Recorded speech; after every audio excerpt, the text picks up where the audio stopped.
Shout, shout, let it all out. I'm Andre and I'm a black nerd. Nice to see you again on my channel. A special shout out to my subscribers and of course my Riverdale fans, my Archie fans. It's time once again. What the hell, Riverdale? Reviewdale. Another episode has aired. Oh my gosh, a lot of stuff happened in this episode. Some of it was cute, some of it was like, oh, you know, last week was a little crazy. Let's give you some sweetness this time. And as soon as it got nice and sweet, you're getting all comfortable, then Riverdale takes that turn to crazy town and you're just like, oh, here we go again. Okay, so let's start with the beginning. Cheryl walking in her house in a completely red dress going up to the casket of Jason Blossom because they are preparing for his funeral at their house. And the body is not in there, and she turns around and there's a zombie Jason Blossom behind her, which I thought was really cool because I feel like this was kind of a reference to Afterlife with Archie, which is the Archie horror series where Archie and the gang have to deal with zombies. Jughead becomes a zombie, the zombie apocalypse in Riverdale. So I thought that was a nice little nod to that. Of course, it was a dream sequence, obviously. She wakes up and then Mrs. Blossom, the mom, comes in and is like, what did I tell you about sleeping in Jason's bed? So she told Cheryl to stop sleeping in Jason's bed. Apparently this is something she does a lot. Has she been doing it since he was dead? Or did she ever do it a couple times when he was alive? I'm just asking a question. She also told Cheryl Blossom that Cheryl was not going to be allowed to speak at Jason's funeral. And we find out later the reason that she didn't want Cheryl to speak is she's like, you were with him.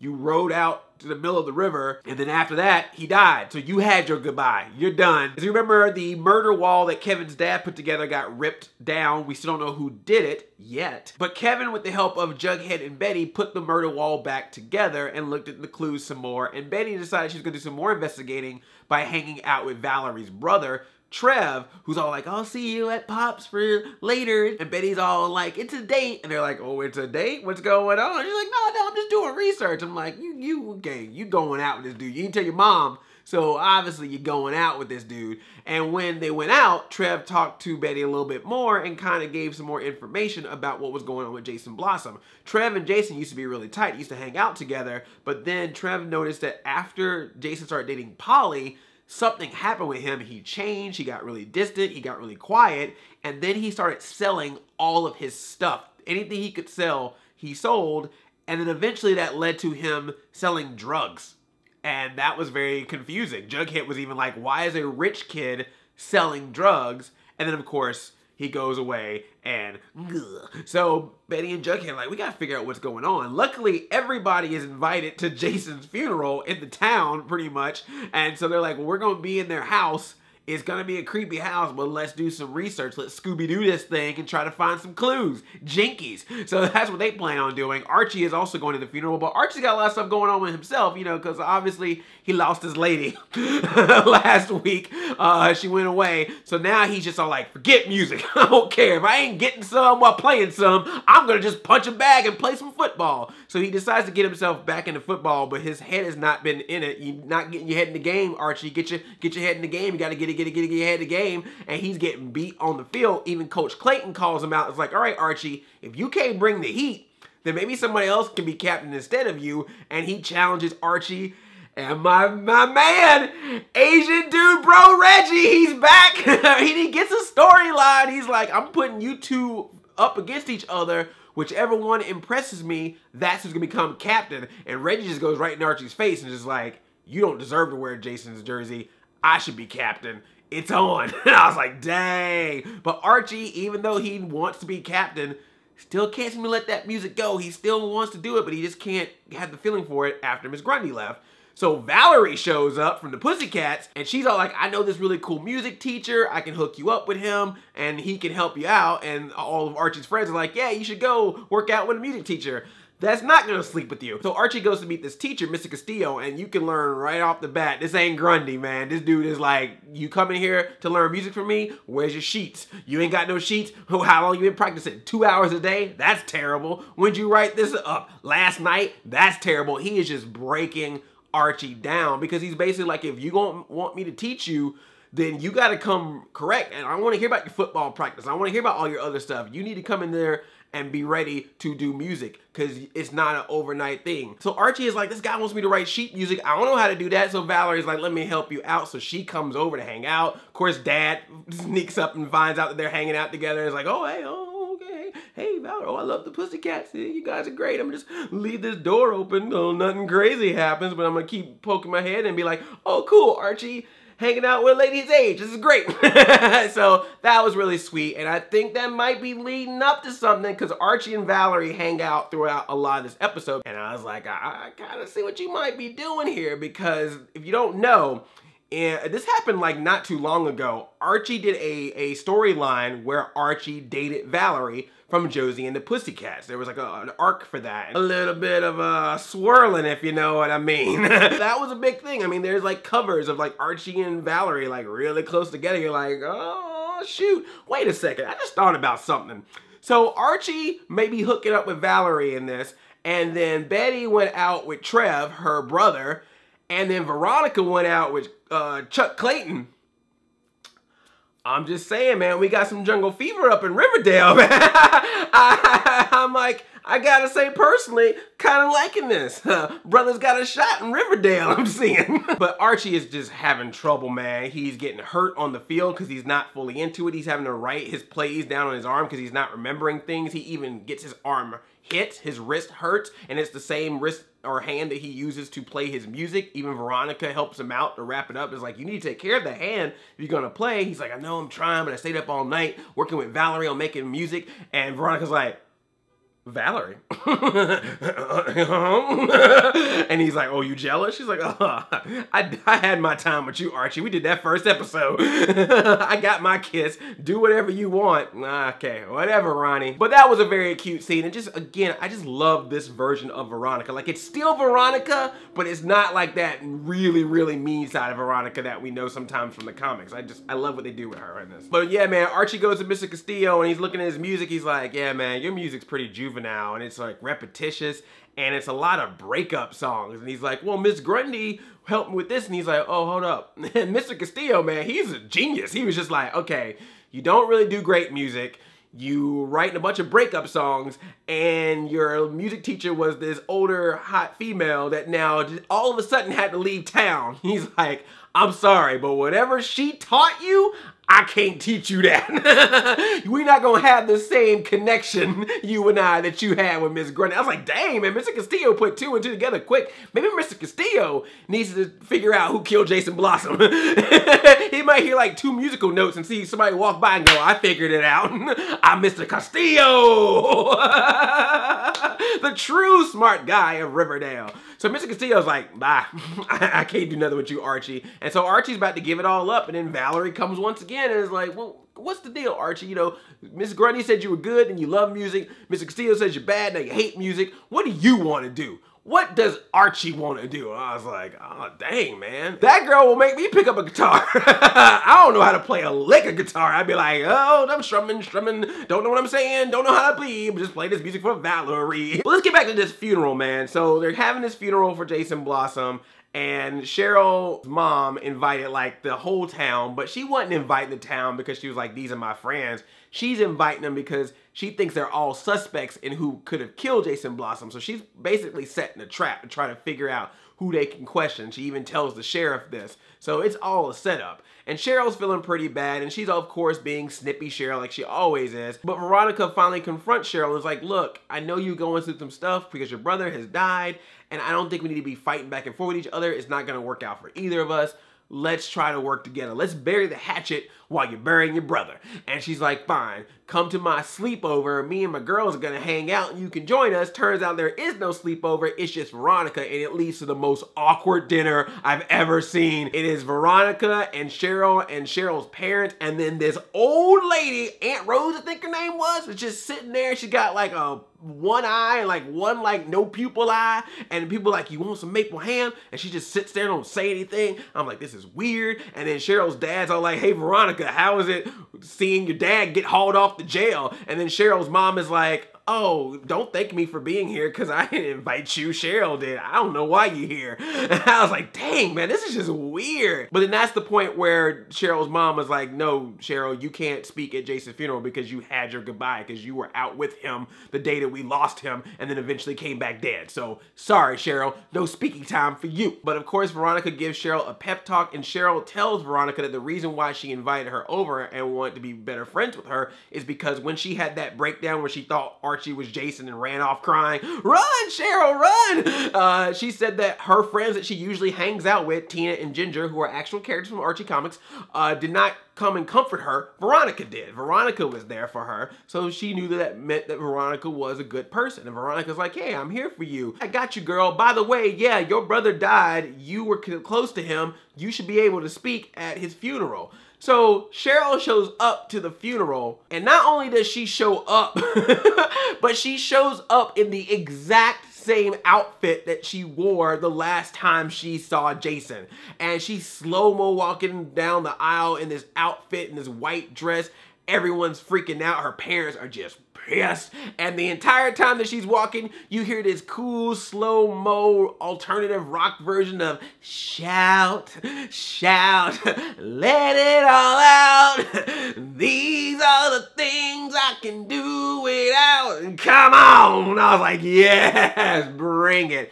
But you were thinking some juicy stuff was about to happen, but it ends up being kind of a sweet part where Cheryl just basically says that she did not have friends. Her parents don't really like her that much. She didn't have a bunch of friends. She used to insist that her and Jason have separate birthdays because they were twins, but she wanted her own birthday. And Jason was like, no, we're having a birthday together. And the reason why he did that was because he knew that no one was going to come to her birthday. So he was protecting her. And that's what she was crying about, because she was like, he's always been there to protect me. And this is the one time I could not protect him, that none of us in our family could protect him. And she also told Veronica earlier, Jason's a good person. He doesn't deserve the family that he's in. My family. I was like, dang, Cheryl, that's deep. And when Veronica's like, you got to talk at the funeral, Cheryl's like, all right, I'm going to do it, but I think my parents will kill me.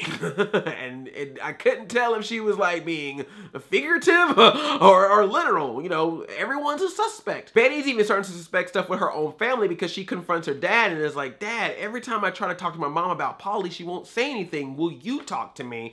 And Betty's dad tells Betty, yeah, Jason and Polly had an argument. I don't know what it was about. All I know is that Polly came home, closed the door to the bathroom. I knocked on the door. There was water running. She wasn't answering. She clearly was trying to do something bad to herself, probably drown herself or something like that. She was not doing well. She was hurting herself. So he said, I put her away in a home so that she would be safe, because I will do anything to keep her safe. And then later on in the episode, he's like sitting in the basement with alcohol, watching home movies of Polly when she was a little kid. And then he's having these cryptic talks to Cheryl's dad at the funeral. And then he tells this story later to Betty about how the Blossoms are evil because Cheryl's great-granddad was in the maple syrup business with, with Betty's great-granddad. And then he was like, I don't want to share money with you. So Cheryl's great-granddad killed Betty's great-granddad because he wanted all the money in the